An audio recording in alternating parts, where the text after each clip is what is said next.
Hey, folks, welcome to Free Press Sports with Carlos and Shawn, the Sunday edition. Excuse me, the Saturday edition. It might be Sunday. It's probably Sunday when we're recording this, right? I think it is. It's early Sunday morning. Yes. Yeah, it is Sunday. It's good to be back. You can see Ford Field behind us, the empty Ford Field. All those 60,000 plus fans went home happy. They're asleep. They probably are asleep by now. Dreaming about division titles. Yeah. They are. The Lions beat the Broncos, Denver Broncos, 42-17 here this evening. Did they run it up? Did they run it up just a little bit? Just a little bit. I mean, they did throw a pass in their last touchdown. Another one to Sam Laporta, who keeps setting rookie records, by the way. But look, quick. Let me get your overall impressions here. The Lions had lost 2 or 3 coming into this game. Fans were out there worried a little bit. Oh my God, are they even going to win the division? Here comes Green Bay. Here comes Minnesota. Well, those teams have sort of fallen off a little bit. Open up the window, and what the Lions do tonight? They plowed right through. This is easily the best they've looked in a month. Yeah, I mean, it took a little while. They weren't, on offense, they weren't doing much for the first few possessions, and then they just got rolling and scored on 5 straight possessions, and obviously, 42 points, right? I mean, that's a lot. It was funny because I was talking to Alex Anzalone in the locker room, and he was kind of making fun of the whole, the sky isn't falling, or the sky's falling now, or whatever. And I also asked him, I said, well, the last time was it this team won 10 games? And he's like, he had to think about it. He was like, I don't know. I'm like, want to take a guess? And he actually got it right, 2014. Yeah, when your franchise hasn't won 10 games for 9 years. Yeah, anytime the sky is falling a lot of times for these fans and for the media that cover them too, because you really couldn't trust them. Getting kind of beaten up by the Bears in Chicago last week was not encouraging. And, Dan Campbell said it coming right into the press conference. This was a really hot team, probably the hottest team, one of the hottest teams in the NFL. So this says a lot about what they can do, what they're capable of. And they just have to find that consistency. And it's going to be against, teams of a higher caliber pretty soon, Dallas, and then the playoffs. So this is a very good sign. It reminds us what they can do, but they just need to do it more often. They do. It is a good sign. Look, you and I may disagree with this a little bit. I think I think Chicago was actually a slightly tougher test. Obviously, that's partly because it was a Soldier Field, but Justin Fields is just a handful for this particular defense, this Lions defense. And Russell Wilson is not the player he used to be. He can still spin it, fling it, whatever you want to say. He's got a great arm still, but he's not quite the dual threat playmaker. And the Lions were able to get to him because his escapability is not the same. The Broncos defense is good, but it's more opportunistic, I think, than Stout. It's not scout. Don't say cadre. That's what you do. You scout, right? You scout, you observe, you take notes. You do scout stoutly. No. Look, I don't want to diminish this at all. They were impressive tonight. To me, I hate to oversimplify this, but their line was intact. Whenever we've seen their offensive line whole, this is generally what they look like on offense. It's uncanny, and they were missing. And arguably their most important lineman last week in Chicago and Frank Ragnow. You might say Penei Sewell's their most gifted offensive lineman. I don't think he'd get any argument from the Lions. But Ragnow is probably the most important. And when he's back and they're all healthy, and Jared Goff said this after the game, right? He said, when they're playing like that, we can do whatever we want, essentially. Yeah, it's hugely important to have that health, and they made some changes in the secondary. And Ifeatu Melifonwu had a really great game back there. Sure did. No need to rush back, CJ Gardner-Johnson. It worked well. Aaron Glenn mixed in really good blitzes and blitz looks, zone blitzes and stuff, and it came together. And Denver's not a great offensive team. They don't have much of a passing attack, and the Lions had a really good game plan for this team, and it worked well. So they get a lot of credit for it. But definitely on the offensive line, a lot of times as the offensive line goes, so does the offense, and so does this team, because this team is so reliant on the offense. In fact, I think it's very telling that the Lions won the coin toss and chose to go on offense. People kind of gasped a little bit from the fans, but it's like, we don't want Russell Wilson to march 80 yards on us or whatever and score, and then we're behind, and we want to try to set the tone. But as it was a little bit of a back and forth kind of chess match for a little while before any team scored. So, offensive line, if they can stay healthy, and it's tough this time of year. It's very easy to get dinged up, and Ragnow's turf toe is just never going to be right. So it's just a matter of managing it. But yeah, it looked good. It looked like it should look. Hopefully for the rest of the season for them if they can stay healthy. Look, I don't want to diminish. I just want to make this clear. I'm not trying to diminish this win. You win 42-17 against a team that's won 6-7. Denver is maybe an opportunistic team, but they're also, they got they're a tough-minded team. They're a good team. They're not a great team, but they're a good team, and they beat some good teams to get here. Hey, when you level the fair catch guy and you hit him hard, you're a tough-minded team. No, for sure. I mean, this was really important, and to the point about the offensive line, yes, this is what they're capable of when they're healthy. However, Jared Goff, we're thinking about the playoffs. We're thinking about what they can do when they get there. We're thinking about a Dallas in a couple of weeks. I don't want to get too far ahead. They got to go win in Minnesota next week to clinch this North Division for the first time since 1991. No, 93, excuse me. It's the first time since 1993. But if we think just theoretically, think about the Cowboys. They want to go down there and stay with the Cowboys. They're going to have to score with the Cowboys, right? Oh, yeah. And the offensive line is obviously critical, but Jared Goff is going to have to do what he started doing in the second quarter. Make throws between the numbers of the field to move the chains when he's under some pressure. He wasn't under the pressure tonight, Carlos, the way he was against Chicago. Yeah. But he was, he was missing some guys in the first quarter, right? He wasn't making those kind of throws. He started to, and then they scored 5 times in a row. Yeah. I mean, when he gets time, I think it makes all the difference for Goff. He's not an elusive, I'm going to buy myself some time, move around in the pocket kind of guy. And I think the play action was working well for them when they got the run game going, and Jahmyr Gibbs and David Montgomery had a really good game today running the ball. Jahmyr Gibbs was electric and Montgomery pounded it. It was exactly what they want. In fact, Campbell, someone asked him about it in the press conference and he kind of laughed and they said, is this kind of what you were hoping to be, and he's like, what do you think? Yeah, of course, every football coach on the planet wants to run the ball well. But it's true. I mean, it's come to fruition, and hey, we've all been around. They've been waiting for this, shock and awe treatment for a long time, right? This is what they've always hoped for, a guy who can pound it. And they had it somewhat last year with Williams and Swift, but this is really the epitome of what they want. But that helps Goff. The offensive line and a really good run game, or a sustainable, consistent run game, is Jared Goff's best friend, because he's just not an electric quarterback who's going to make a bunch of off schedule throws. And, he's when he has time, off schedule, off platform, whatever you want, Mr. Brainiac here, Mr. PFF, but when he has time, he's really accurate. He's confident. He makes great throws and good plays and good decisions. And he certainly made those when he had time today. Yeah, and he's going to have to make a few under duress each game against the best teams in order for the Lions to do. By the way, you were talking about Jahmyr Gibbs. I don't know if you mentioned Sam Laporta. Maybe you did earlier. Well, you mentioned him 5 times. But you did mention Dan Campbell, and I was kind of joking. What do you think? Well, you know what else he said? He said, well, I've never really heard him kind of say, I told you so before. He didn't use those words, but he kind of leaned into that. It has to do with the draft and the rookies and the criticism. And we're going to tell you what he said and have a little fun with that when we come right back after a quick break. Right? Does that sound good? Yes. All right. We'll take that break. We'll be right back, and we'll let you know how Dan Campbell not wagged his finger, but kind of said, I told you so a little bit.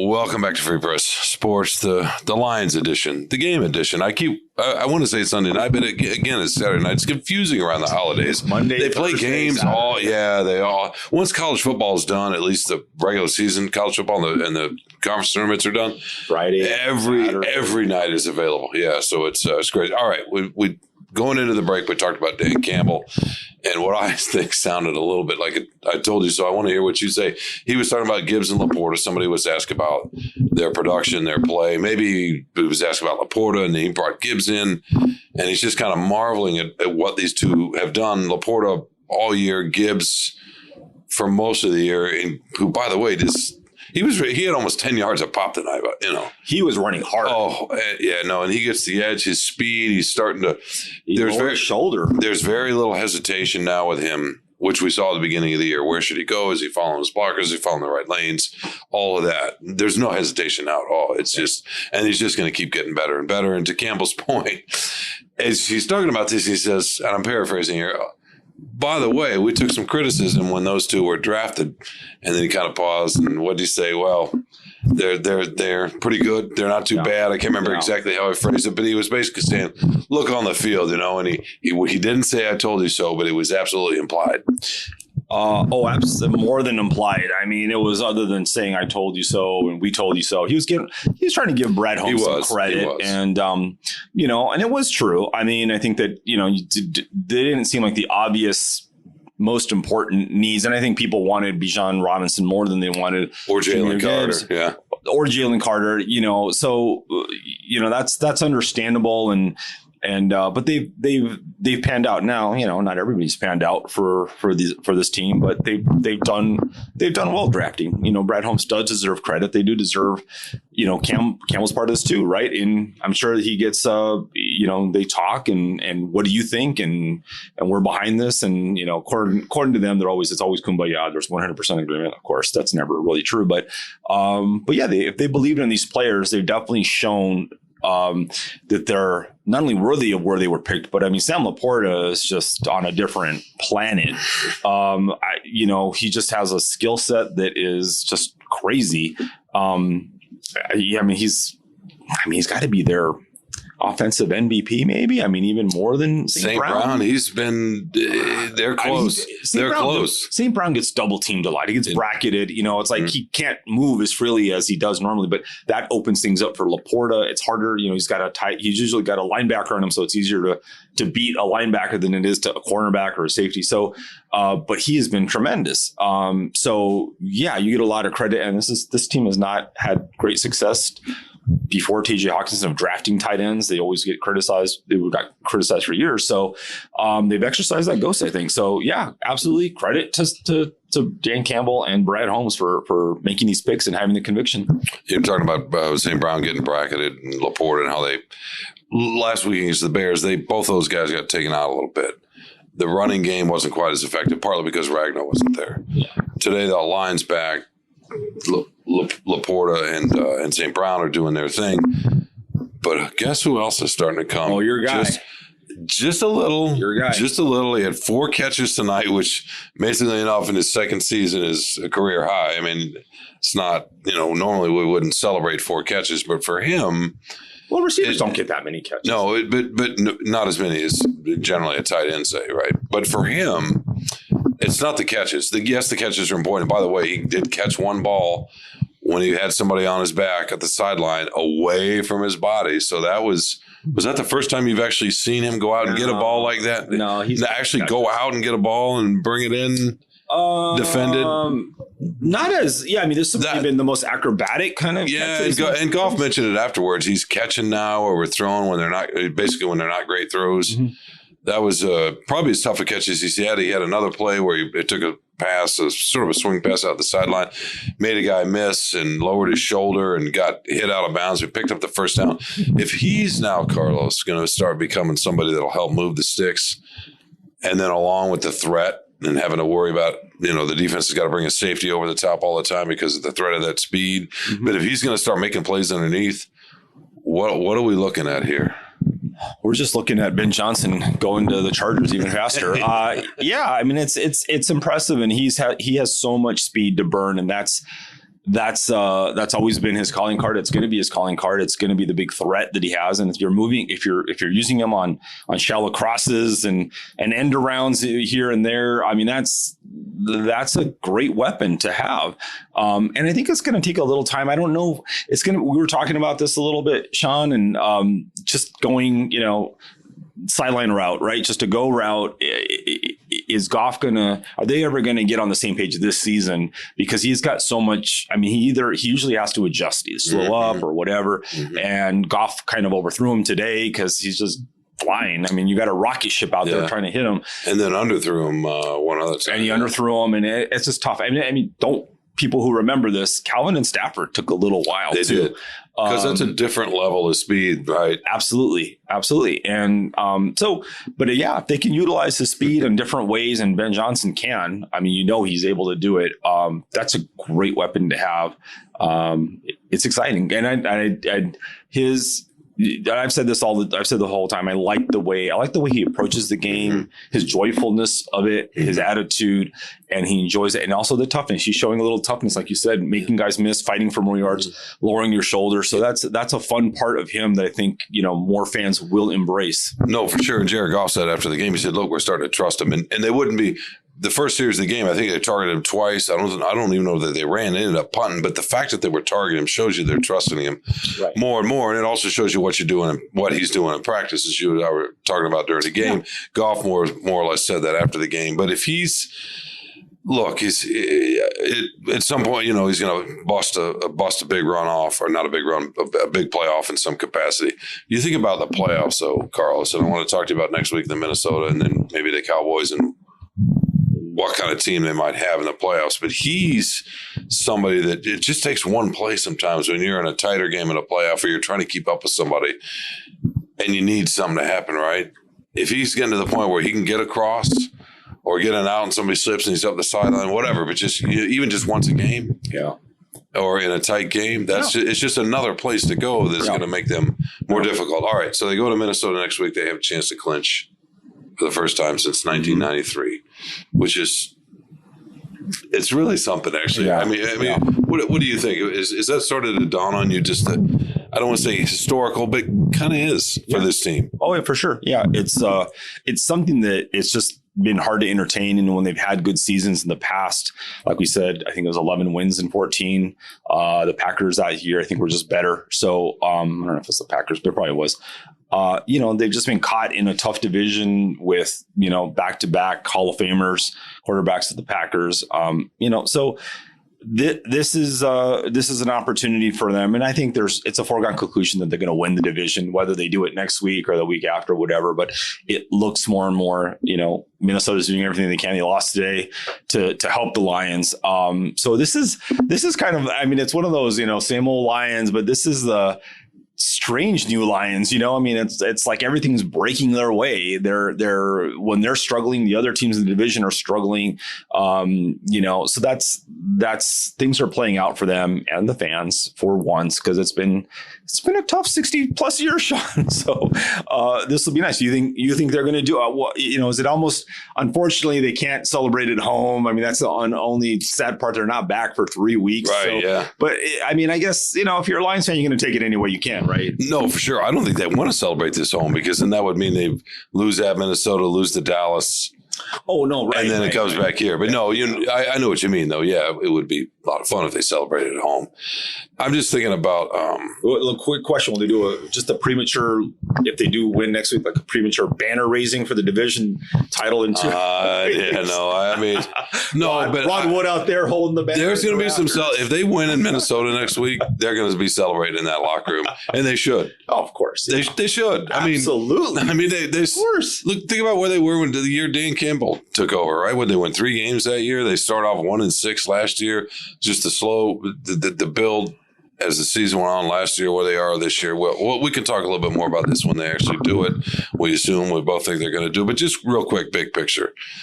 How good can these guys be? We see the offense tonight when they're healthy, when the offensive line is healthy. We see what Williams is starting to do. We see Gibbs getting better and better. As long as Goff can stand in there and relax under pressure and make, the 3rd and 5 throws, the 3rd and 6 throws, which he did not do in Chicago, but he did do tonight.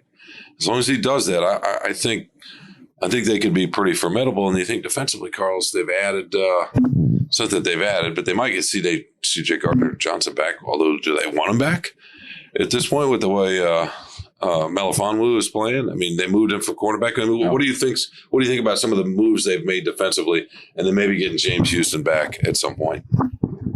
I don't know about this season, maybe, but also, those guys that they come back, they got to get back into football shape. They got to practice. It's not going to hit the ground running right away. And it's also, we're not talking Darrelle Revis coming back, or Dion or so. These guys are decent average players, starters in the NFL. Better than average, but yeah. Okay. Did you know who they were before this season? Yeah, because he was on a winning team and he was part of a really good defense and made plays. But yeah. Yeah. It's not, to me, how good can they be? I think you kind of said it, is you almost said it as directly as when everything's perfect for Jared Goff, they can be very good. It's hard to have everything perfect in the playoffs, especially.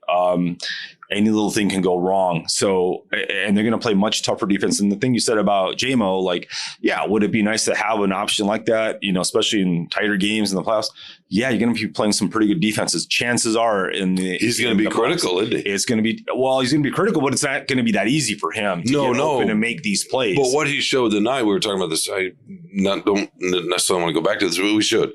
You're talking about St. Brown and Laporta and the running game. The best defenses in the NFL could make it really tough to run no matter how good your running game is. Yeah. Laporta, as good as he's been, St. Brown is as good as he's been. All of a sudden, you got somebody over on the outside who's not just a once a game down the field threat, but a legitimate helper of moving the chains and playmaker. And that to me changes things against the best defenses. Not that they're going to go run 42 up, but it's another option. Yeah. Sure, it helps. But yeah, I mean, I just wonder, I've just said it the whole season. I'm going to keep saying it's the defense. It's the defense has to be able to hold up, and they're not going to have to play the Cowboys right away. But at some point, they're going to have to, if they want to do anything in the playoffs, they're going to have to go through the Cowboys or San Francisco or the Eagles. And it's going to be hard. Those teams have good defenses. They're really good offensively. They have tough really good, mobile, elusive quarterbacks, dynamic offenses. It's going to be a different caliber. And people have kind of said this a little bit, and the Lions haven't had a super tough schedule this year. They've kind of gotten yet again more Lions luck. I mean, we're not used to it, but it's worked out for them. They're due for a little bit of luck, so no problem. But I think they know. I think they know that things are going to start getting. They're going to get tighter. It's going to be tougher. And I think the Broncos game today was a good, maybe final legitimate test against a hot team that was playing well, that has a veteran quarterback, not what he used to be, but a quality quarterback. And they got straight A's on this exam and nobody expects them to win in Dallas. The Vikings are now down to their third quarterback and they're struggling. So this was probably a good tune-up for them, and they passed with flying colors. So I think you could. I hate to speak for intent, but almost it felt like they were fighting for yards. They were fighting to show something, when Gibbs is low on his shoulder and making guys miss, when JMO's doing it, Laporta, when Melifonwo's, making plays everywhere, when they're stacking. He's been pretty good lately. He's been very good. Yeah. And it just felt, and I don't know, maybe part of it was like, hey, let's win one for Campbell against Sean Payton, right? I mean, that Campbell maybe a little bit. He's talked to us all week about Sean Payton. He's not been shy about that. He's talking to the players about that. For sure, they probably wanted that to a degree, but they also were getting tired of hearing. Sure. They'd lost 2 or 3. They've been struggling, especially offensively, which has been their bread and butter all season. And that's what really I started to worry a lot of the fans. Right. Was the offense. They understand the defense has been what it's been all season. But when you see them scuffling and scoring 13 points in Chicago against a decent defense, but not a great defense that got a little bit better because of who they've added at the trade deadline. But the Lions could have gotten right. Another we don't need to go there. Maybe you do want to go there. I don't know. But in any case, look, we're not saying they're going to go win the Super Bowl, that they're even a Super Bowl contender. Although as Dan Campbell said after the game, it's about matchups, and sometimes you get the right matchup, and there's a lot of truth to that. Bottom line, I want to get your last thoughts. They needed to play better. They did. Absolutely. That's the first step. Well, so what's the next one? I mean, aside from winning the division, where do they go from here? What would you like to see? I would like to see a decisive win on the road against Minnesota to emphatically clinch the NFC North for the first time. Leave no doubt. Bury the team there in that Viking ship of a stadium, and then go to Dallas and at least keep it close. Be competitive. Don't get run off the field. And it'll be interesting because after they win the division title, it's like, you got to feel good about yourself, confident, but you can't let it stop there. And they're going to be hearing nothing but praise about winning, clinching the division, and they may clinch it tomorrow. But winning the division, they're going to get, a lot of these players, I mean, like Anzalone's a smart guy. He's a veteran. He did figure out that it had been 9 years, but one is a lot of players don't know how long it's been. A lot of players don't know the depths of despair of this franchise and their fan base. And they just don't understand what all this losing has done to the fans. And the flip side of that is when you win, finally, they're going to hear it so much. It's going to be a challenge for the coaches to keep their heads on straight and to tell them, like, this is not where it ends. We got a lot more to go. We can't let up because Dallas is out there. If you thought that Payton was going to score 50 points or whatever, try to embarrass them, you can bet that that the Cowboys are going to try to do the same. Oh, for sure. And they can do it. So that's a really dangerous game. Don't get embarrassed out in Dallas, and that'll give you hope for the playoffs. So clinch at Minnesota. I don't know that they can clinch it tomorrow, right? Because Minnesota they lost today. They're 7-7, if I'm not mistaken. So they're 3. They can clinch it playoffs tomorrow. Yeah, playoffs, but they can't clinch the division. Minnesota's 3 games behind. They're 3 games left. Do the math. One more combination of loss, win, or tie, maybe a tie. Yeah, or beating, and they're dead. If Atlanta loses, but Tampa Bay, I don't know. No. They can go clinch the division next week in Minnesota. All right, we've been here long enough. We need to get you home. You need your burrito. You rest. You look, you look, marvelous. How about that? Can we say that? You're getting a tan. I don't know how you keep your tan a little bit. It's a bronze. Are you using in the? Are you in the little tube, the booth with the purple light? I sleep in a tanning bed every night. 10 hours. You use your Yep. Your goggles. Just think of when you think of me sleeping, think of Christian Bale in American Psycho in his little tanning bed. That's me. Okay, and you use the goggles. And then the goggles make a ring though, so you cover those in bronzer. That's right. Eye cream. Yeah. Eye cream. Okay. Yeah. Special. That's nice. Yeah. That's important. nice. It's important. I like how you mostly covered the whiskers, but they come through a little bit. I could grow a beard in the afternoon. Yeah. Oh, that's awesome. That's awesome. All righty. That's enough here from Ford Field again. 42-17 Lions over the Broncos, 10 wins with a chance to do something, get to a place, they haven't been to in a long, long time in just a week. Until when are we going to record? Later this week, we'll be back with more Free Press Sports with Charleston. All right, we'll be back later this week. Well, I'm sure we'll break down the Lions a little bit more. Who knows? Maybe some of your favorite sport in hockey, or is it baseball? I can never remember. Highlight. Okay, highlight. We'll do that. All right. Thanks for joining. Thanks for listening. Thanks for watching. We'll see y'all later this week.